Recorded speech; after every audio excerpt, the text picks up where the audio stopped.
Welcome to Southeast Iowa Union Sports Talk, powered by Fairway, powered by the Southeast Iowa Union, powered by YouTube, Facebook, Powered by Andy and Hunter. powered by Andy Hunter, Alex, and all Foliants, powered by the bigger company above us all, which is Foliants. Yep. I'm wearing the Southeast Iowa Union Yep. crest right now. Apparently you don't have it. You don't have it. Nope, never got I'm like any the only merch. person that owns this shirt. It's the only Southeast Iowa Union We need shirt some that there merch. is. We need some Yeah, merch. tell Matt we need some merch. Test if he's test if our boss is even watching these Yeah. shows. See, Matt, text us in about 20 minutes if you're tuned in. Yeah. Hey, if our boss doesn't text us and prove that he watches this show, next week we're gonna do something to get banned from. Anyway, we're gonna talk a little football. Powered by Fairway. Say powered by Fairway. Powered by Yep, Fairway. yep. Where can we watch the show, Hunter? Hey, you're the Hey. Washington Live. You can tune in and watch us on Washington Live's YouTube, Fairfield Live, Mount Pleasant Live's YouTube as well. And we're also on Facebook. And then you can also catch us on Spotify at Washington Live too. Yeah. That's right. We had breaking news that this is the number one show on YouTube on this particular channel. That is a lot thanks to you Twitter followers at Union Sports Page. We got one of the strong, you know what? We got one of the strongest Twitters of Iowa high school. If there was like a Twitter election for Iowa high school sports, we'd have a pretty good shot at being president. Yep. We're At Union Sports Page. We'll be on it tonight for some volleyball. Yep. Yeah. And, you can kind of have a spoiler on the show if you follow that because you can read some of our tweets. Right. And I'm going to dive right into one of the games of the week last week. Hunter, I was in Fairfield, Iowa, where for the first time in 11 That's games. pretty wild. Which is 2009 was the last time Fairfield had beaten Washington in some football. Yep. Which had been the year after I graduated high school. What were you doing in 2009? Watching some seventh grade or Teletubbies something, or something? Oh, seventh grade. Geez, Yeah, I wasn't that you're young. not as much younger. No, I was in in seventh grade, I think. seventh grade. I like that. Growing your first mustache, probably. No, Probably. I just got this. Using Axe body spray as deodorant. I probably was doing that.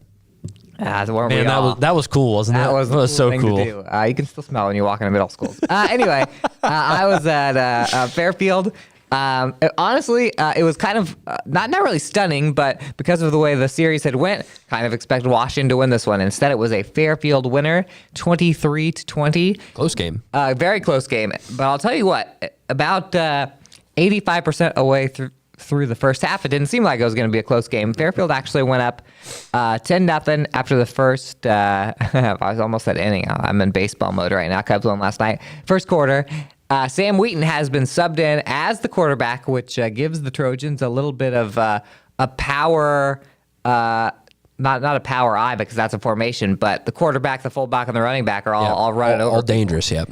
Which is kind of a cool little deal. Landon Norder got switched over to receiver, so that was Sam Wheaton was a playmaker on the outside, and Landon was quarterback. They've swapped. And Sam used his feet more than his arm, though, as I said, he ran for a 4-yard touchdown. They got a field goal from Carter Moore, who's been absolutely one of our best kickers, by the way. Note, he's a no-doubt kicker. He goes up, and you can just put it on the board. Soccer player. Yeah, great soccer player. It was 10-0. Shout out to Felisto. He probably taught him everything he knows about kicking the football. Yeah. Soccer coach for Fairfield. It was 10-0, and Fairfield had the ball about the 25-yard line. With a couple minutes left, all of a sudden Washington makes a stop, and they found Logan McDowell and Mason Morgan is basically the bread and butter for the Washington offense so far this year. Besides Cale running the ball, and he bombs one to him, he sets it up, and he eventually scores. On a rushing touchdown. Oh wait, was this the rushing touchdown or was this the? Hold on, I'm scrolling back to figure out when this touchdown happened. But they scored, so it was 10-6, right? So all the momentum from Fairfield looked like they were going up like 17-0. All of a sudden it's 10-6, and then you always know this happens. Washington gets the ball to start the third quarter. Whenever you score right before the half and then you get the ball back, it's like you always score. first play, McDowell, about a 68-yard scamper just right up the middle. That was the biggest play of the game at that point, probably the biggest play of the game, period. And then boom, it's 12-10. Washington didn't get their 2-point conversions, but the Demons had a little control. And at that point, I was like, oh, Fairfield played so well in the first half, and all of a sudden, Washington's winning this thing. Washington's going to win. Didn't happen. Fairfield scored a couple more times. Cason Miller was great again. He's just like such a hard runner. Quick. He runs over people. He had one huge run where he was dragging like 4 guys. He scored a couple touchdowns. One of those was on a 4th and 1 from the 25. That put Fairfield up 23 to 12 at that point. Washington came back, scored again, and got the ball with about a couple minutes left. They had time to drive the field. They got the ball maybe at like their own 20. But Demons had a couple of, not even drops, but a couple of like, there was a diving catch where it kind of skimmed against the ground a little bit, incomplete. So Fairfield holds. Big celebration in Fairfield. And the Trojans, through 3 games, have beaten their 2 chief rivals, Mount Pleasant and Washington. So pretty cool one for the Trojans. Quick stats, they only needed to complete 1 pass, which when they beat Mount Pleasant in the first week, guess how many passes they completed? Was it like 3? 1 pass. Oh, 1 pass. So all we need is the 1, because their running game went for 332 yards. Cason Miller, 145 and 2 touchdowns. Wyatt the Riot Johnson with 14 carries for 142. Every single time they run that little fullback dive, it's deadly. And then Sam Wheaton ran for a touchdown as well. Bodie Hoskins had the only catch of the day, that 5-yarder. And for, by the way, defensively, Caden Allison had a fumble recovery, and Talon Bates, yet another interception. He also had a nice little scamper on a play that I believe was called back for Washington. McDowell went for 163 and 1, and then the 1 interception, and he ran for 133 yards. So he, of course, a lot of those were on that big chunk, that 68-yard touchdown run. Mason Morgan, 9 catches, 141 yards, and 1 touchdown. Which pretty impressive. Alec Hewlin had a couple catches. Connor Layden actually had probably the nicest catch of the entire night. He won like a jump ball. Actually, one of the pictures in the newspaper, or when online at least, is him catching a ball that ended up getting called back. But so yeah, Washington 1-2 going against Grinnell next week. Fairfield 2-1. I believe they have Keokuk next week. Yep. So the Trojans pretty darn hot right now. They could be 3-0. Yeah, they really could be. They could be. A couple close games don't go their way. Obviously, the close one with Fort Madison, and then they played week 1, or they played week 1. Oh, they played Mount Pleasant the first week. You could make an argument that Fairfield's defense hasn't really given up anything besides just a few big, plays here and there. Even at Fort Madison, they played really well. Washington had a couple big plays, and then Mount Pleasant's plays were usually special teams. Right. So yeah, there you have it. 23-20 Trojans. Yep. And then, where I was at on Friday night was probably one of the, at least around Southeast Iowa, probably one of the biggest, probably if not the biggest matchup. Yeah. I'd say one of the biggest in the state. Yeah. We had obviously Winfield Mount Union, who's rated number 2 in the 8-player rankings, taking on fellow Southeast Iowa Super Conference North opponent, rival, you could say, Waco. Who is number 5? Who was number 5 last week? We'll get to the rankings this week, but real enticing matchup. Obviously, last season Waco obviously was up in the top 2 in the rankings there, and put it to the Wolves like 43-0, I think it was. Winfield's looking pretty stout this season, to say the least. Big win, kind of statement win for Winfield in this one, 34-8 over Waco, and it was scoreless until the final about 6 minutes, or the final. I think late in the third quarter. We'll get to that, but really, Winfield kind of controlled the majority of this game. Really, I think the defense might be underrated because with the offense, you know what you're going to get. You're going to get a heavy dose of Cam Buffington. You're going to get some Cole Milks runs in there. And then, Jake Edwards back there can kind of dice you up a little bit too, which I've been impressed with him early in the season here. But right out the gate, Coach McCarty likes to onside it. I noticed pretty much every time on the kickoff they onside the first the first 2 kicks. The first one, they recovered both of them, but the first one ended with a touchdown by Abram Edwards from about 4 yards out. And then they missed a couple extra points on their first 2 scores. But after that, they recovered another onside kick. Winfield couldn't convert the fourth down. Wolves got it back and ended up being a Cam Buffington 24-yard touchdown run. And we know that he can break once he gets kind of outside the numbers. He's pretty much hard to stop there. Waco had some great opportunities, but that, like I mentioned, the Wolves' defense was just it was pretty stout. Waco likes to run the ball. They were pretty much all over the run all night long. They were able to create some opportunities with Clayton Miller back there throwing it around. Colton Lichty had a couple nice catches. Loudon Housingate, who was pretty much their main rusher, I'd say. Yeah. It kind of was shut down for much of the night, but after one, Waco recovered a fumble right before the end of the first quarter. Had the ball at the Wolves' 7, but ended up being a turnover on downs. So big stand there for Waco or for Winfield. And then there's a couple stagnant offensive drives of both squads there. And then really probably the biggest play of the night, I'd say, came with 14 seconds left before the half.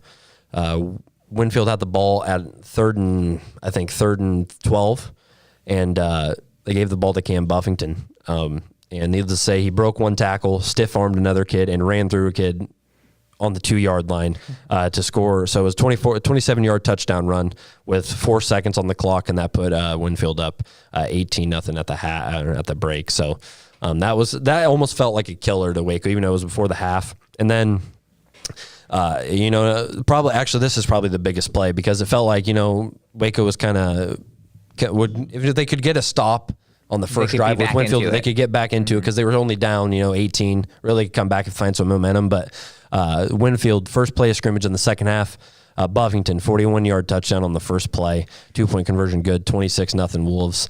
And there's someone back there. I was like, what is that noise? But and then on the next drive, Waco defense comes up big. Cole Milks he flies around the field, I'll tell you that. You've seen him this year. Mm-hmm. He made one of the craziest defensive plays I've seen so far this season. Waco tried throwing it on the outside to Colton Lichty, and Milks, I don't even know how to describe it other than he went over top of him and snagged it one-handed. And that was at pretty much midfield, and he returned it all the way down into Waco territory, about the 13-yard line.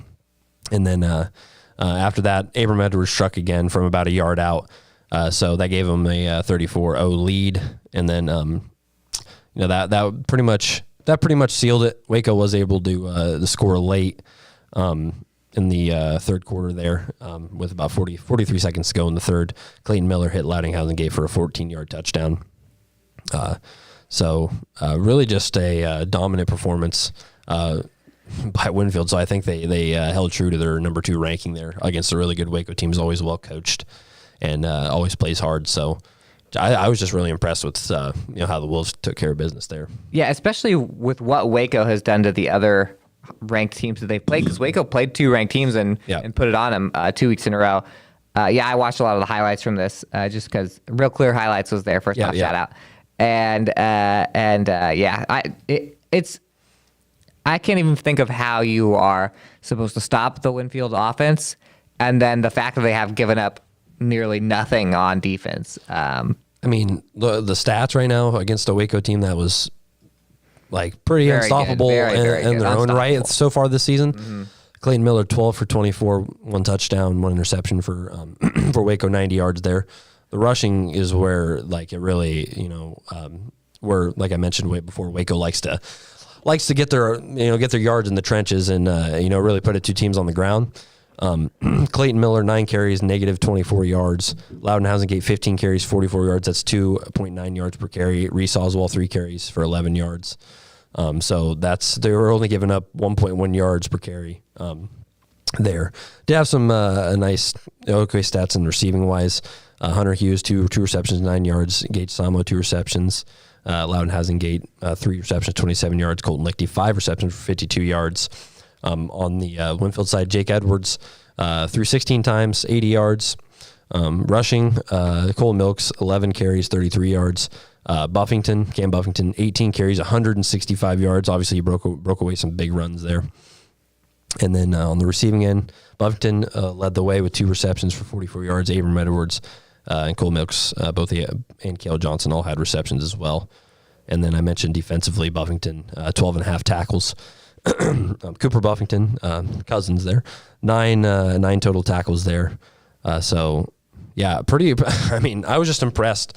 Like everyone talks about the offensive ability, which how dangerous they are, but I think their defense is where I think that was almost the most impressive aspect. And Coach McCarty talked about them really trying to win in the trenches, and I think that's where like kind of the biggest difference was. That defensive line was pretty stout all night long.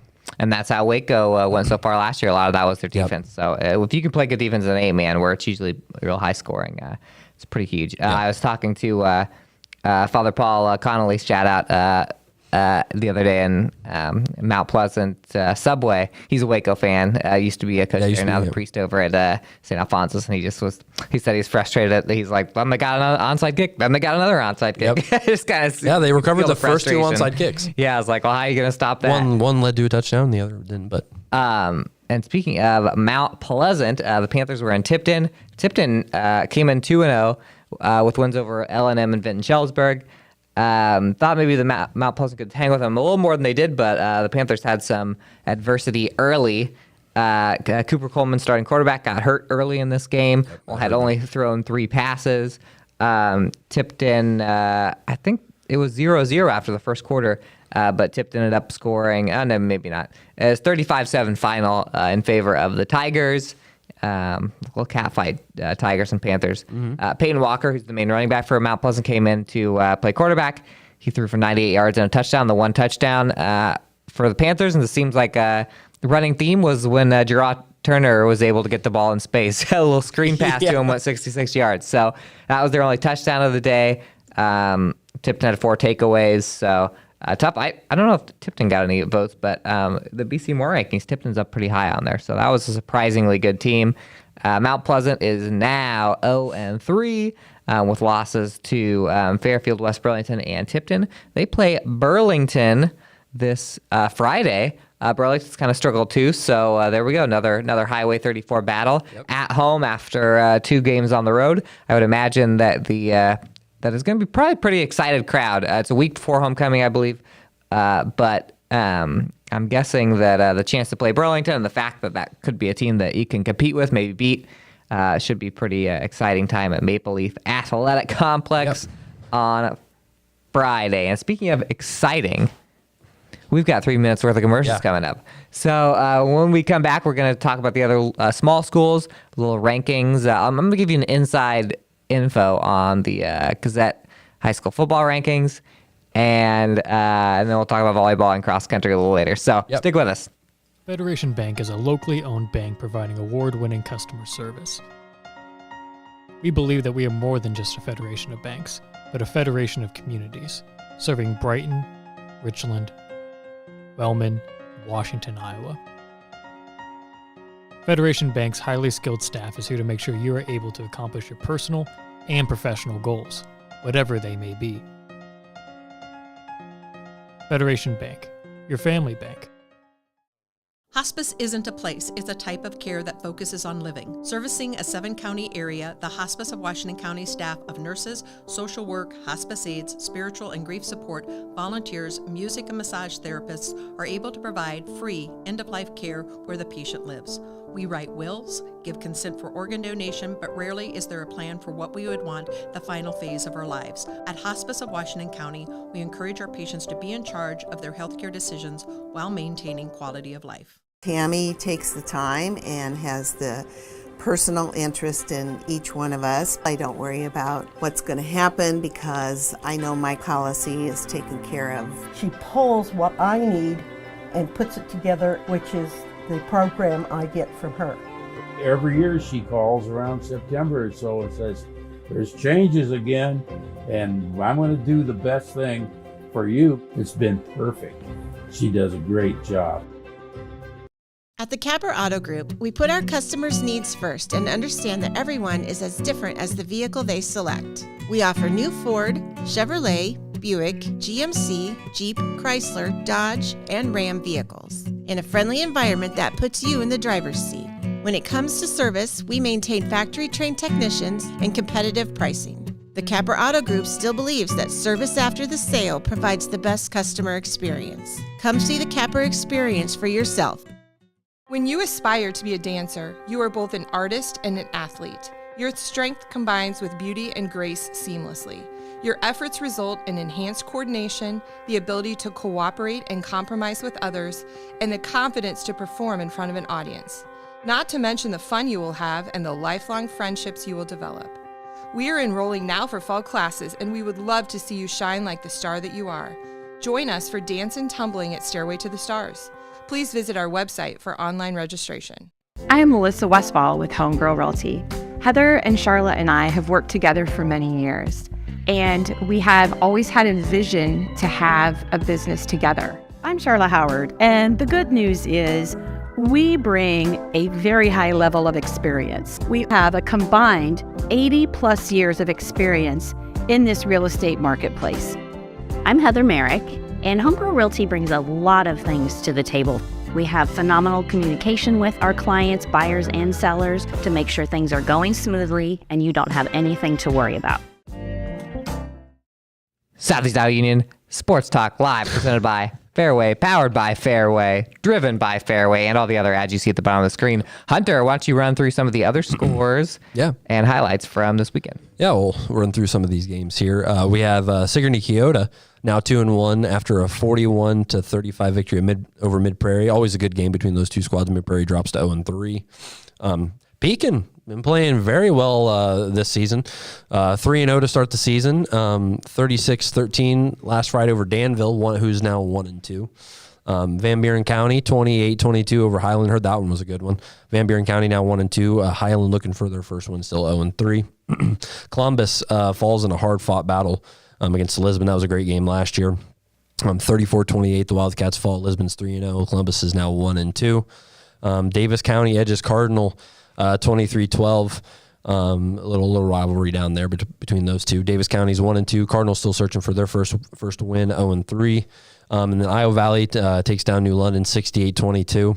Iowa Valley's 3-1, and then New London is 0-3 to begin the season. So that was the roundup of the other Union area schools from last Friday. So.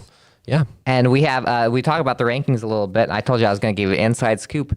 There's, we'll start with the team at the top, which we just talked about. Winfield Mount Union, number 2 in Class 8 player. Yep. And there was one Cedar Rapids Gazette poll voter that ranked them number 1. I wonder who that was. You want to guess who that was? I don't know. I think he's pretty close to me. I don't know. I won't say anything, but I'll say that the person had a long decision and thought, you know what? If this wasn't Winfield Mount Union, if it wasn't one of our teams, I would see how well they're doing and just bump them up to number 1 anyway. Yep. So no bias in that if that was me. I'd give him a vote too. What? I think I'd give him a vote. Well, we have we take over the Gazette. I'll get Alex in there. Anyway, Waco out of Class 8 player, but they are getting votes. 2 spots out. Columbus out of A. Sigourney Keota in Class 1A. So that maybe they'll just keep trading on and off. Sigourney Keota number 10 coming in this week. Yeah, Sigourney Keota number 10. So we got a couple ranked teams. Still dangerous team. Yeah, I do too. I ranked them a little more inside. I ranked Sigourney Keota higher than 10. Yeah, I think they're dangerous. In fact, they probably wouldn't be 10 if it wasn't for how high I ranked them. Because I don't want to get too into it, but if you look at the matrix of all the games played, Sigourney Keota clearly is one of the more dangerous teams in that class. Yeah. Anyway, that was a quick run through. Yep. We got some volleyball and some cross country to talk about. Should we do it? You know, can I just skip in cross country really quick before our commercial here? I'll make sure I was in. Of course, I wasn't prepared for this. I was in Fairfield again. I was in Fairfield 3 different times. I did 4 different things. I did a volleyball game in Fairfield last week. I did cross country, football, and I spoke to their yearbook class. Shout out to the yearbook class at Fairfield High School, and about some sports photography. Always fun. But at the cross country meet, Demon Cross Country once again, Washington dominated the big schools. There's not much to say that we haven't already said. The girls Washington 45, Fort Madison 55. So the Bloodhounds are kind of sneaking up on them. Lauren Horak led the way. Her and Iris Dahl were right down the middle there in about 5th, 6th area overall. By the way, Mediapolis won the small schools on that. And then big school boys, Washington absolutely dominated. Micah Reese absolutely flew. He's running real well. He had so much left at the end of the race that he was able to sprint like the last 150. And it was pretty crazy. I think the Demons are ranked number 7 right now, possibly going up. I thought Fort Madison would be able to fight with them a little bit in the conference this year. They beat Fort Madison by 32 points. Man. Mount Pleasant third with 81. Jude Dykstra right on the tail of Ben Carthy coming across there. Ben said that it's his goal for Jude to beat him this year. So, then you can say that he taught him something. That's cool. Jude's obviously a little younger, so. And then small school highlights from that. Marie Yoder from Hillcrest Academy. This was my first time seeing her. She's a freshman. She won the small school race. She looked very, very strong. Kind of reminds me a little bit of the first time I saw Chloe Glosser of Pekin last year, where you're just like, oh man, this kid seems to have at least that race. Seems to have it all. She's having a very strong start to the year. So the Super Conference girls are very strong. And then Mid Prairie won in this weekend in, West Liberty? I said the wrong town. I know it. Mid Prairie boys won, and girls got second. Abby Fleming led the girls, no Hofstetler in that one. So that's our little quick cross-country peek in.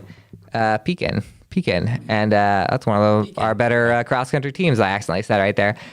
So when we come back, we're going to wrap it up with a little volleyball. We'll tell you where we're going tonight and all that good stuff. So enjoy these commercials, and we will be back.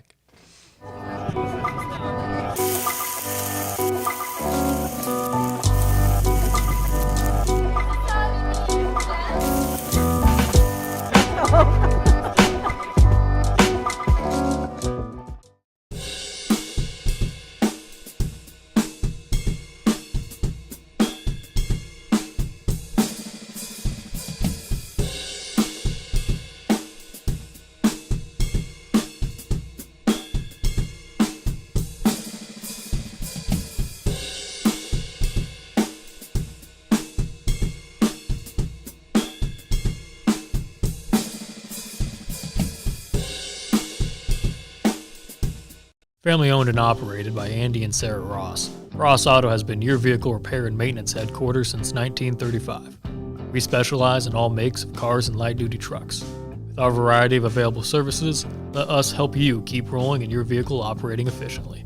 Services include general auto repair, alignments, brakes, fuel injection, and more. Schedule your appointment today at 319-653-5656. That's 319-653-5656. At 5 Star Community Credit Union, we want to help you lead a better life. We offer competitive rates and convenient appointment times for all kinds of loans: auto, recreational vehicles, home equity, line of credit, holiday, and personal loans. We make it easy to build your credit and enjoy the good things in life. We invite you to join 5 Star Community Credit Union. We are community-minded and member-focused. Come visit our locations in West Burlington and Mount Pleasant or online at 5starcu.org. Federally insured through the NCUA, Equal Housing Lender. At Brown Shoe Fit, we pride ourselves on traditional sit and fit service that's been serving the Mount Pleasant area since 1952. At Brown's, we have shoes for the whole family. From kids to adults, we carry the finest footwear for every occasion. Whether you're looking for something for work, casual wear, or exercise, we've got you covered. And don't forget about our selection of safety toe footwear for both men and women. Come visit us 6 days a week and experience the best in traditional sit and fit service. Brown Shoe Fit, where quality and tradition meet.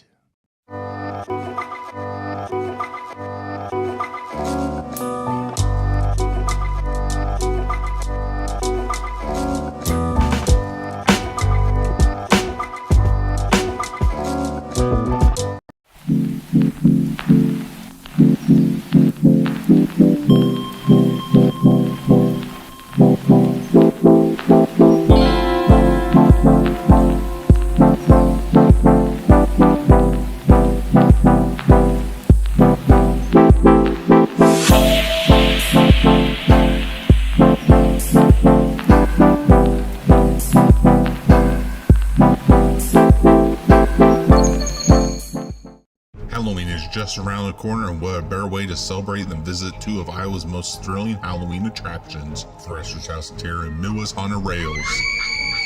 Brace yourselves for an unforgettable experience as you enter Thresher's House of Terror, filled with the spooky surprises at every corner. You'll encounter every nightmare you've ever had.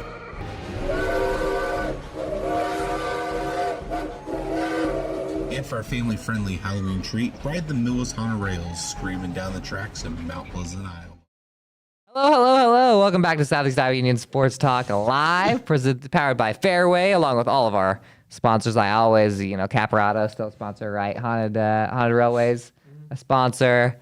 Just read them down here. Ross Fairway. Fairway's an easy. Unkin Neffs. I love Unkin Neffs. Triple M. I've watched an NCAA tournament game at Unkin Neffs before. Hospice, Federation, Hospice. Well, I guess I could be reading it right now. Oh, just kidding. They're not on the bottom right now. Oh, we have some birthday shout-outs, too. Oh, do we have some birthday shout-outs? Some TikTok? You've got some good ones. Oh, it's Yao Ming's birthday. Yeah. Wow. Happy birthday, Yao Ming. Not a YouTuber, TikTok star. Got some positive feedback. Oh, by the way, speaking of positive feedback, we have some positive feedback in our comments. Shane Barron says Hunter Moeller is the man in all capital letters. So everyone comment. You know what? If you comment on here, as long as it's appropriate, we'll read it. And some of the inappropriate ones, we'll just read whatever we have on here. We're going to Anchorman this thing. Anchorman it? Yes. Anchorman. We should just read every comment. That's right. Every comment. I've read every comment so far.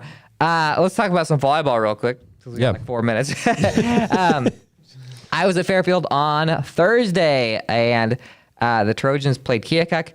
Keokuk Chiefs surprised me a little bit. A 3-2 win over Fairfield. Wow. Trojans took the first set 25-23, Keokuk 26-24, Fairfield 25-19, then Keokuk a thrilling 27-25. Well, thrilling if you're Keokuk, not so thrilling on the Fairfield side, more like kind of devastating because the Fairfield came back on that one, almost had them beaten 4, and then all Keokuk in the fifth, 15-5. So a little tough one there.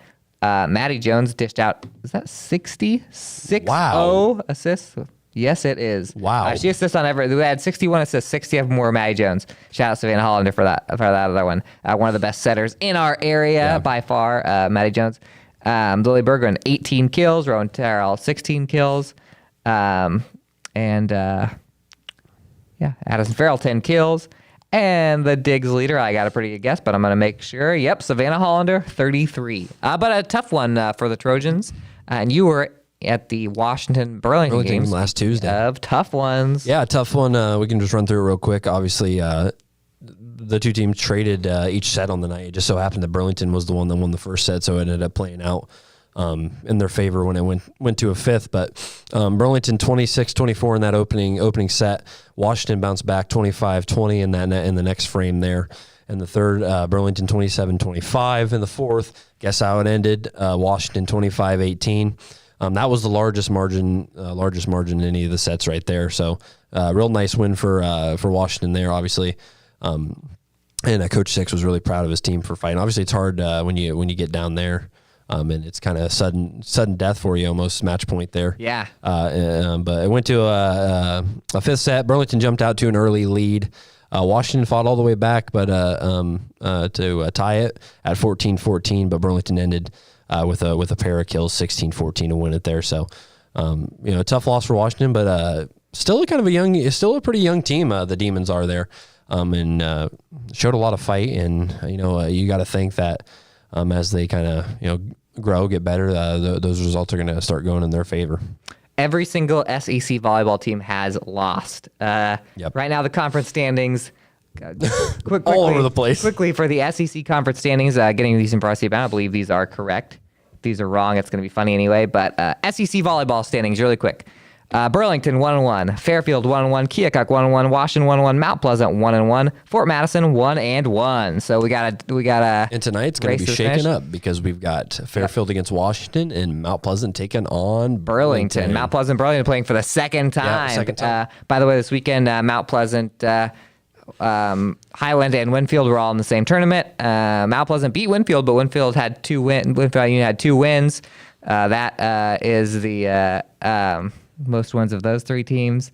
And Highland went winless there. Mid Prairie out of the volleyball rankings, picked up a win on Thursday. And Waco 8-2 highlight of Warriors Lost some good seem like talent. they are taking control of they might be rising in the north here. So Wapello actually looks pretty good too. And they lost some good talent too. Yes. They're still good. But one I want to mention though is Fairfield this Saturday. We'll run through the scores real quick. Fairfield went 3-2 at the Williamsburg tournament.